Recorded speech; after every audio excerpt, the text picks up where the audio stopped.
11/8/2024 तारिख पूर्वाह्न 11 घटिका समय ढेंकानाल जिलार ओष्टा शिक्षक भवन ओडिशा स्कूल कॉलेज शिक्षक एवं कर्मचारी समन्वय समितिर जिला स्तरीय कन्वेंशन अनुष्ठित हो जाइछि। ओष्टा सभापति संतोष कुमार पाणिग्राही सभा परिचालन करथिले। दाबी दिवस पई ओष्टा संघ समेत 7 गोटी शिक्षक संघर कर्मकर्ता गण योगदान करथिले। शिक्षा व्यवस्था तथा छात्र एवं शिक्षक मानकर मौलिक समस्या को नहीं सरकार निकट में दाबी उपस्थापन कर कन्वेंशन उद्देश्य जणाइबाकु जाई जिला संपादक विभूति सामल प्रमुख दाबीगुड़िक उपस्थापित करथिले। दाबीगुड़िक है अनुदान प्राप्त स्कूल कॉलेज को सरकारी करी पुराना पेंशन को लागू करने, अनुदान योग्य स्कूल गुड़ी को अनुदान प्रदान करने, पूर्ण अनुदान वंचित थिबा अनुष्ठान को पूर्ण अनुदान प्रदान करने, अवसर बयसर सीमा 62 वर्ष को वृद्धि करने, सर्वोपरि छात्र छात्री मध्याह्न भोजन मान वृद्धि करने एवं नूतन पेंशन नीति एनपीएस को बातिल करी पुराना पेंशन ओपीएस को लागू करने उपस्थापन करथिले। 1969 मसीह दाबी दिवस रे सरकार निकट में दाबीगुड़िक उपस्थापित हो आसुछि।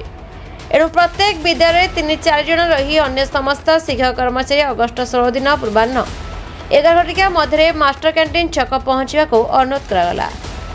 दिन 12 एक विशाल रैली बाहरी समावेश कर सरकार को दाबीपत्र प्रदान करा।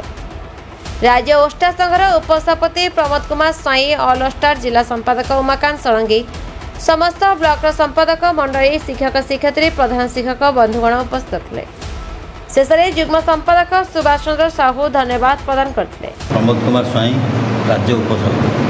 आमर ओडिशा स्कूल कॉलेज कर्मचारी समन्वय समिति तरफ आगामी 16 तारिख अगस्ट 16 तारिख दिन राज्य सरकार गोटे दाबी उपस्थापन कराउछि, जोटे कि आमर 24 वर्ष है जो सरकार थिला से सरकार आमको गोटे रसा तल को पेली देथिबार अनुभव कराई, जोटा कि जदि हाईकोर्टर निर्देश थिले मध्य सरकार आमको ग्रहण करनथला। तेणु राज्य संघ तरफ बर्तमान शिक्षा मंत्री एवं लॉ मिनिस्टर ता सहित मुख्यमंत्री सहित विधिवत आलोचना होती, सेमानଙ୍କର आम प्रति कि सहमति अच्छी।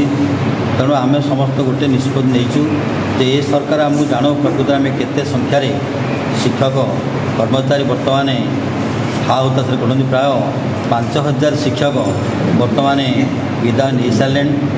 से संघ तरफ आम सरकार को एति निवेदन करूँ जो शिक्षक माने कर्मचारी माने विदाय ने से मेडिसिन टे खाया पाऊना, से परिवार तो दूर कथा निजे बंचा संभव हो पारुनी।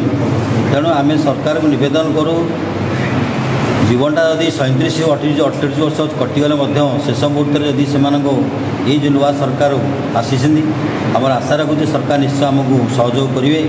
तेणु शिक्षक मान मुहर हस फुटाई आम सरकार को निवेदन करने 16 तारिख दिन आम समस्त को आम दाबी उपदान सहित सरकार को आम निवेदन कर।